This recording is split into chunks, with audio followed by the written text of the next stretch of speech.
Estamos en octubre y a estas alturas quizá te estés preguntando ¿qué debo sacar de mi casa antes de terminar el año para empezar 2024 con la casa más ordenada y despejada? Por eso hoy vamos a contestar a esta pregunta con una guía paso a paso muy sencilla que te ayudará a descubrir por dónde empezar, en qué orden y sobre todo cómo superar el tan común esto lo guardo por si acaso, que te impide disfrutar de una casa en la que poder relajarte y disfrutar de tu día a día. Antes de continuar, te invito a que me cuentes en los comentarios qué parte de tu casa te hace perder más el tiempo por todo eso que tienes acumulado en ella. Te leo en los comentarios. Ahora sí, ¡empezamos! El año pasado realicé el vídeo 15 cosas que sacar de tu casa antes de 2023 y el recibimiento del tema fue increíble. Podrás visitarlo al finalizar este vídeo siguiendo el link que te dejo en la descripción. Esto me animó a crear varios módulos sobre organización y priorización de tareas en las formaciones que ofrezco en mi academia online, de la que ya te hablaré con más detalle en próximos vídeos. Bien, pues en una de esas formaciones conocí a una alumna muy especial llamada María. María es una mujer de 45 años que vive en Ciudad de México y que se vio de golpe viviendo sola en su apartamento cuando Julia, su hija, decidió emanciparse. Pero había un problema, y es que, por una parte, María se sentía súper abrumada por tener que depurar todo lo acumulado en su casa desde hacía años y no sabía por dónde empezar. Y por otro lado, el otro problema era que todo lo que había en su casa tenía un cierto valor sentimental, y eso siempre le frenaba en sus intentos de hacer una buena depuración de su hogar. Así que, para ayudarla, lo primero que le expliqué a María es que a la hora de decidir qué depurar en nuestros hogares, es importantísimo sacar a relucir lo que yo llamo una mirada práctica, porque la gran mayoría de los objetos que hay ahora mismo en tu casa, aunque parezca mentira, consumen tu energía. Sí, tal cual lo oyes, consumen tu energía, porque quitarles el polvo, guardarlos en los cajones a toda prisa cuando tienes visita, amontonarlos de un lado para el otro cuando quieres usar tus espacios, etcétera, te consumen mucho tiempo y mucha energía de forma muy tonta, la verdad. Por eso, una de las primeras cosas que hicimos con María fue enfocarnos mucho en ir directas a por el primer reto: identificar qué cosas debía desechar a pesar de su apego. Este era el principal obstáculo de María, porque ella también tenía esa costumbre que muchos tenemos de aferrarnos a muchas cosas materiales por puro sentimentalismo o nostalgia. Así que, si a ti también te pasa algo parecido, para evitar centrarte en esa emoción, vamos a tratar de ir depurando tu casa de forma práctica y organizada, siguiendo esta guía paso a paso y empezando por la entrada. En la entrada de su casa, María tiene un mueble recibidor, de esos que acumulan todo tipo de cosas. ¿Sabes de qué te hablo? Volvemos cansados de la calle y al entrar en casa lo primero que hacemos es desprendernos de todo lo que llevamos encima. Es así como el mueble recibidor termina siendo un sitio donde colocamos llaves, billetera, gafas de sol... Vale, hasta aquí todo bien. El problema es que también vaciamos ahí nuestros bolsillos o todo eso que traemos de la calle. Tickets, monedas sueltas, chicles, cartas, panfletos publicitarios... Es decir, todo lo que no sabes dónde colocar cuando llegas a casa va a parar a ese mueble. Así pues, lo que le recomendé a María es empezar por revisar todos los objetos que tenía ahí acumulados y hacerse estas preguntas. ¿Necesito conservar esto? ¿Para qué? ¿Tiene algún valor real? ¿Lo voy a usar realmente en un futuro? ¿O al conservarlo solo actúa la parte de mí que se niega a tirar las cosas por las dudas? Cuando hagas este ejercicio, si tu respuesta es un «voy a guardarlo por las dudas», te recomiendo utilizar este truco que a María le encantó y le ayudó muchísimo a superar su bloqueo. Pon mucha atención y anótatelo en un papel para no olvidarte. Paso 1. Toma ese objeto que no te atreves a desechar por las dudas, míralo con atención y paso 2. Con el objeto en tu mano, hazte esta pregunta. Si ahora mismo este objeto no estuviera en mi casa, ¿iría yo corriendo hasta una tienda para comprármelo y por tanto gastarme mi dinerito en ese objeto? Si tu respuesta es no, ahí tienes la evidencia de que no es necesario que te lo guardes por las dudas, ya que si tuvieras dudas, hubieras contestado que sí irías corriendo a comprarlo para ponerlo después en tu mueble recibidor. Esta es una forma racional de depurar toda tu casa. Hacerlo de esta forma, con esta buena y práctica pregunta, te va a ayudar a calmar esas dudas y a sentir mucha más confianza a la hora de deshacerte de este objeto. Así es como María pudo por fin depurar lo que había en su mueble recibidor y lo acondicionó para colocar esas cosas que habitualmente no nos pueden faltar a la hora de salir de casa. Ahora, cada vez que sale a hacer una compra, a trabajar o simplemente a dar un paseo, sabe exactamente dónde encontrar todo lo que necesita. Eso sí, el desafío recién comenzaba para María porque ahora toca avanzar hacia el salón. salón de María era un punto de encuentro para ella, su hija y todas sus amigas. Por ese motivo había una mesa pequeña, un sofá, un par de muebles de almacenamiento y una estantería donde se acumulaban libros heredados que solo se habían leído una vez como mucho. Las superficies de su salón estaban abarrotadas además de recuerdos de cumpleaños, bodas, fotografías e incluso había un portarretrato sin foto. ¡Increíble! María sabía que debía deshacerse de unas cuantas cosas porque ya no se encontraba cómoda en su salón. Constantemente veía en YouTube y en revistas apartamentos con salones despejados en los que la luz entraba fácilmente y que daban una agradable sensación de bienestar, orden y paz. Y lo cierto es que ella quería que su salón le hiciera sentir así, pero no sabía por dónde empezar. Así que le propuse ir por zonas. Primero empezamos por la zona del sofá y la mesita. Le dije que tomara todos los objetos que había en esa zona de uno en uno y repitiera los pasos que vimos en la zona de la entrada. Así es como tomó muchos objetos de decoración y cojines que ya estaban anticuados y se hizo la gran pregunta: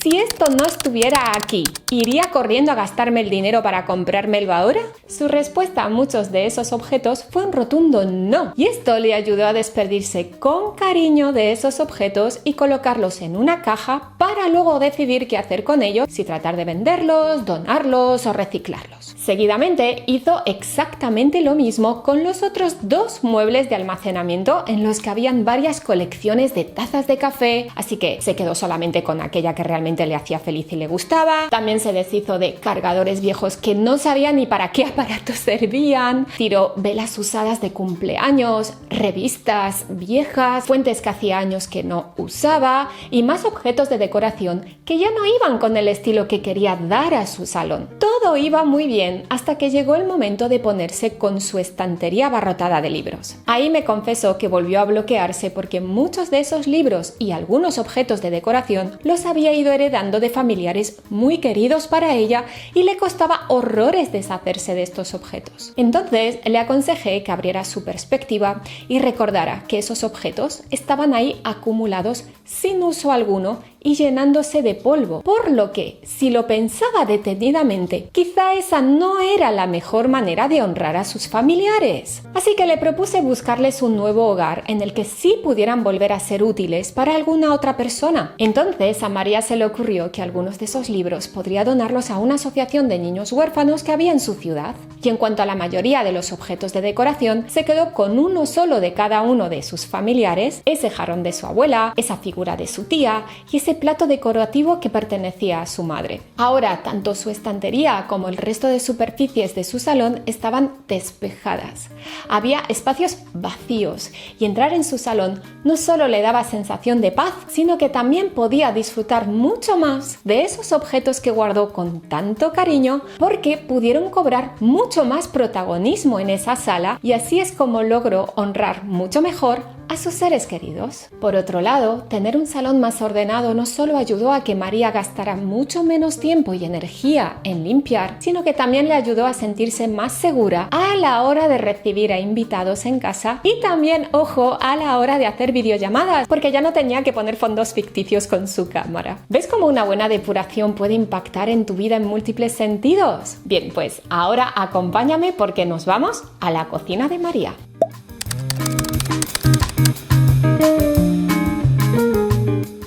Su cocina era como la de cualquier otra persona, ya sabes, de esas en las que puedes encontrar sartenes viejas que ya no puedes usar por cuestiones de salud, una cocina con los cajones llenos de cachivaches amontonados, con platos que heredó de su madre, otros que le regalaron en su boda y otros que ella misma compró para el día a día. Además, en sus alacenas había una diversidad de paquetes y cajas de alimentos dignos de un restaurante Michelin. Y es que a María le gustaba probar recetas nuevas, así que, para que te hagas una idea, tenía unos 6 paquetes empezados de harinas diferentes, tenía unas 10 o 15 latas de conserva porque siempre que iba al súper compraba un par de ellas, ya sabes, por si acaso, y así podría seguir con los paquetes de pasta, arroz, quinoa, chocolate en polvo, que habían 2 o 3 paquetes ya abiertos y un sinfín de cosas más que encima ya no usaba porque eran alimentos que consumía Julia pero que a ella no le gustan demasiado, así que ahí seguían. Todo esto hacía que por más que María se lo propusiera, no lograba ponerse con su cocina. El reto le parecía demasiado abrumador y por eso no empezaba nunca. Así que, de nuevo, le propuse ir zona por zona. Decidimos empezar por los utensilios de cocina y te propongo que tú hagas lo mismo. Le dije, a ver María, ¿tú qué sartenes son las que usas siempre porque te gustan más y no se te pega la comida? Y me dijo que en realidad solo usaba 2, que eran las más nuevas. Así que le invité a tomar una nueva caja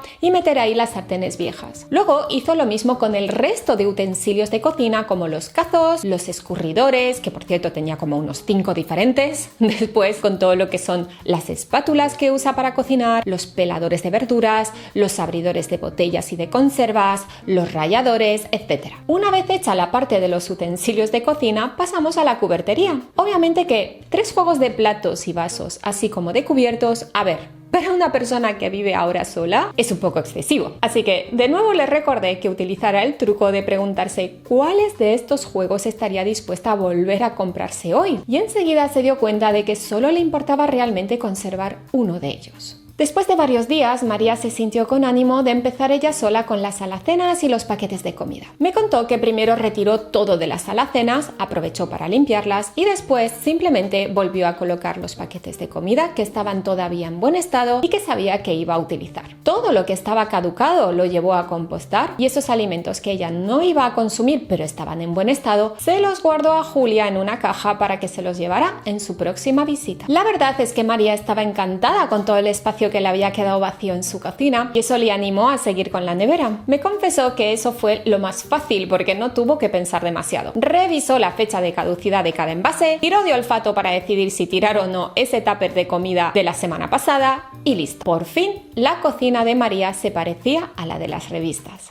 Estaba encantada mientras me lo contaba. Y de hecho, poco después le di un par de tips para el orden en la nevera y las alacenas que te voy a dejar en la pestaña de comunidad. Así cuando termines el vídeo, nos vemos allí también. Antes de pasar al siguiente sector, me gustaría recordarte que puedes descargarte gratis mi guía Claridad, llena de ejercicios y preguntas potentísimas que te van a ayudar a aclarar tus metas y tu nuevo camino de vida si ahora mismo estás atravesando, al igual que María, una etapa de cambio. Ahora sí, continuemos el recorrido con el baño de María. María me contó que en su casa tiene una especie de estantería al lado de la ducha donde guarda todo: papel higiénico, acondicionadores para el pelo, secador de pelo, todo. Y esto hacía que su baño pareciera más bien un trastero. Lo primero que hizo entonces fue sacar todas las cosas de menor tamaño para luego seleccionarlas con mayor claridad. Al igual que hicimos con la nevera, revisó rápidamente la fecha de caducidad de sus productos cosméticos y su estado general. Así aprovechó para descartar botes de esmaltes ya secos, frascos de perfumes bonitos pero vacíos, tiró con todos esos coleteros que le arrancaban los pelos cuando los utilizaba y esas horquillas que nunca te pones pero que por si acaso no te atreves a tirar. Ah, y un tip que María me confesó que le había encantado de mi vídeo del año pasado es que para dejar de tener múltiples botes de champú, gel, jabón de manos, crema hidratante, etcétera por el cuarto de baño, empezó a comprar todos esos productos en formato sólido. Hoy en día los puedes encontrar incluso en el supermercado y de esta manera no solo colaboras con el medio ambiente y la retirada de plásticos de nuestro planeta, sino que consigues un cuarto de baño mucho más estético y despejado. Bien, pues llegamos finalmente a los dormitorios. El dormitorio es un lugar de descanso, por lo que debemos evitar el ruido visual, ese que hemos aceptado en nuestro cotidiano, pero que en realidad es algo que además de molestar la vista, puede interferir en tus momentos de relajación y descanso. Así que María empezó por las superficies y sacó de su vista todo lo que le molestaba o no tenía sentido guardar porque le entorpecía a la hora de hacer la limpieza de esa sala. A partir de ese momento continuó con los cajones de las mesillas, decidiéndose a regalar mucha de la bisutería que tenía acumulada desde hacía años y que ya no usaba nunca. Tiró también calcetines sin pareja o agujereados, ropa interior deshilachada que ya no usaba, camisones y pijamas viejos, etc. Luego hizo lo mismo con la ropa de cama, las toallas y por último con su armario. Lo cierto es que el armario suele ser un punto de desafío máximo cuando nos proponemos depurar la casa. Por eso yo aconsejé a María dejarlo para lo último. De esta forma, tras haber depurado primero todas las demás salas de su casa, María contaba con una motivación mucho más alta para enfrentarse a sus armarios. Así que, aunque luego me confesó que tuvo que hacerlo por partes durante varios fines de semana, al final logró aclararse y superar su manía del esto lo guardo por si un día me lo vuelvo a poner. Y así donar y regalar todo aquello que claramente no iba a volver a ponerse nunca más. Es así como María, paso a paso y de manera organizada, logró depurar todas las zonas de su casa. Lo lindo de la historia de María es que hizo toda la depuración de su piso antes de que su hija volviera a visitarla. Y por lo que me contó en su email cuando Julia llegó, le entusiasmó muchísimo el nuevo aspecto de su antiguo hogar y felicitó enormemente a su mamá por el buen trabajo que había hecho. Así que, si en estos momentos tú también estás atravesando una etapa de cambio en tu vida, o si simplemente hace tiempo que sientes que tu casa no está tan despejada como te gustaría, te recomiendo muchísimo que sigas los pasos y consejos de este vídeo para empezar a depurar tu casa antes de terminar el año. Recuerda que en la pestaña Comunidad voy a dejarte algunos tips extra para que puedas seguir ordenando y depurando tu casa. Como siempre, te mando un grandísimo abrazo. Bye bye.